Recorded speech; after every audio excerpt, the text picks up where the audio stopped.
कि ये 400 सीट इसीलिए मांग रहे थे ताकि देश का संविधान ही बदल दें, और संविधान बदल करके वो फिर मुट्ठी भर लोगों के हाथ में ताकत रहे, पैसा रहे, सब कुछ रहे, और बाकी लोग गुलाम की तरह रहे। ये बात गांव-गांव चली गई। लेकिन एक बात और है कि संविधान सबको अपना काम करने की भी इजाजत देता है, लेकिन व्यापार एक ऐसा काम है। मैं तो आज इस मीटिंग को इस नज़र से, आदरणीय राजीव जी बैठे हुए हैं, मैं ये इस रूप में देख रहा हूं कि किसी भी व्यापार से जुड़े हुए लोग होंगे तो उनका रिश्ता कम से कम 100 लोगों से दिन भर में जुड़ता है।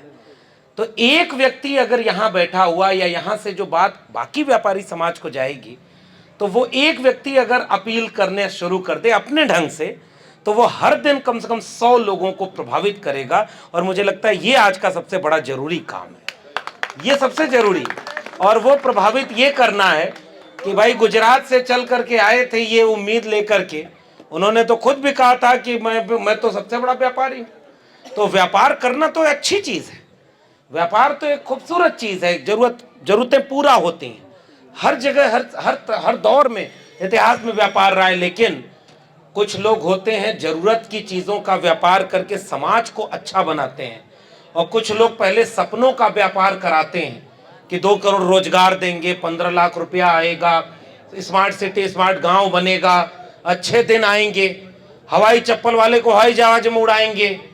और जब सरकार बन जाती है तो इसमें से कोई भी वादा पूरा नहीं करते, और फिर उनका व्यापार ये बदल जाता है कि गरीब आदमी की पूंजी जोड़ करके थोड़े से उद्योगपतियों को सारा पैसा दे दिया जाए, और बाकी जो छोटे उद्योगपति हैं, लघु उद्योग, कुटीर उद्योग, हस्तशिल्प उद्योग, और ये मऊ की सरजमी है, यहाँ तो बुनकर समाज इतनी बड़ी तादाद में रहता है। वो कौन लोग हैं? मेहनतकश लोग हैं। और आदरणीय नेताजी का बार जिक्र हुआ, हम सब जब याद करते हैं समाजवादी आंदोलन को, तो जो गरीब कमजोर की आवाज को महसूस करता है, दर्द को महसूस करता है, जब वो ताकत में आता है तो फैसले ऐसा लेता है कि गरीब कमजोर को न्याय मिल सके। और जो आपने चुंगी की बात की और तमाम तरह के प्रावधान की बात की, हमने इतिहास में देखा कि 2006 में जब नेताजी खुद मुख्यमंत्री थे तो उन्होंने बिजली का ऐसा प्रावधान किया कि बुनकर समाज को बिजली के रेट में इतना लाभ मिले कि यह बिजनेस और व्यापार फल फूल सके।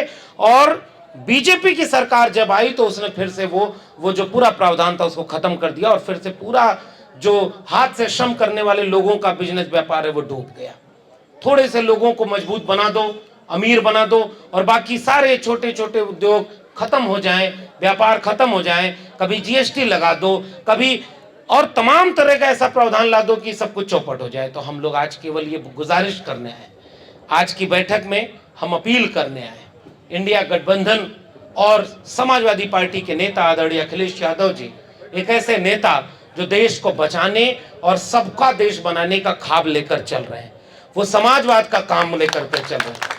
डॉक्टर राम मनोहर लोहिया कहा करते थे कि 100 से कम न 1000 से ज्यादा समाजवाद का यही तकाजा, मिटे गरीबी और अमीरी, मिटे चाकरी और मजबूरी, 2 बातें हैं मोटी मोटी, हमें चाहिए इज्जत रोटी। तो वो जो समाजवाद की पूरी लड़ाई है, डॉक्टर राम मनोहर लोहिया की लड़ाई है, बाबा साहब डॉक्टर भीमराव अंबेडकर की लड़ाई है, उसे आज अगर पूरे उत्तर प्रदेश में कोई ताकत से लड़ रहा है तो आदरणीय अखिलेश यादव जी लड़ रहे हैं। और इसलिए हम जैसे नौजवान जो शिकार होते हैं बीजेपी और इन तमाम लोगों की साजिशों का, वो शिकार होने के बाद ईमानदार लोगों का साथ खड़े हो जाते हैं। और इसलिए आज हम आपसे अपील करने आए हैं, मऊ की सरजमी क्रांतिकारियों की सरजमी रही, और मेरा घर तो आजमगढ़, और हम एक ही मिट्टी, एक ही खुशबू, एक ही बाग बगीचे, एक ही खेत खलियान।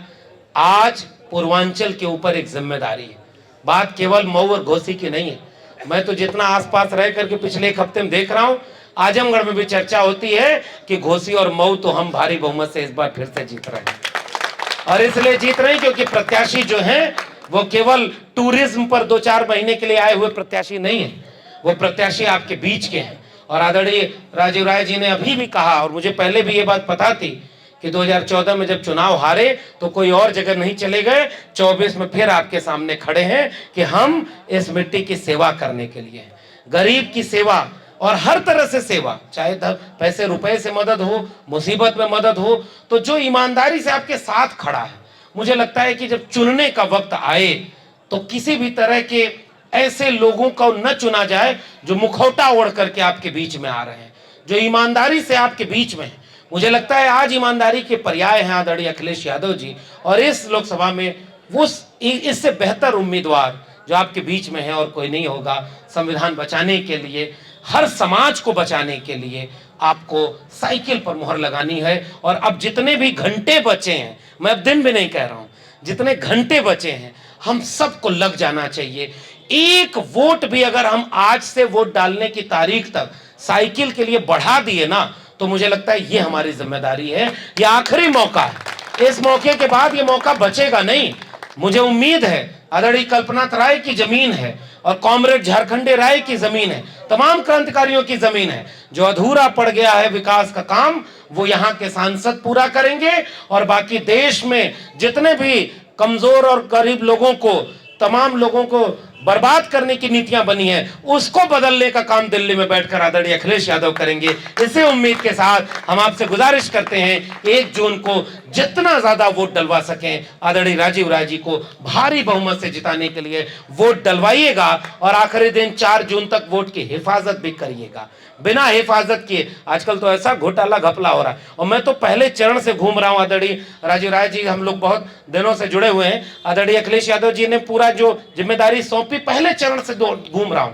पूरी हवा बदल गई है, पूरी हवा बदल गई है। और ईमानदारी से अगर उत्तर प्रदेश में परिणाम आ जाए तो जितनी सीटें बीजेपी ने 19 में जीती थी, उससे ज्यादा सीटें इंडिया गठबंधन जीतेगा, ये मैं दावे से कह सकता हूं। लेकिन ईमानदारी से डरने वाले लोग अब बेईमानी पर उतर गए हैं, आप सब भी समझते हैं ना। तो बेईमानी को रोकना है, एक एक वोट को डलवाना है और वोट को गिनवाना है। इसी अपील के साथ आप सबका बहुत बहुत धन्यवाद।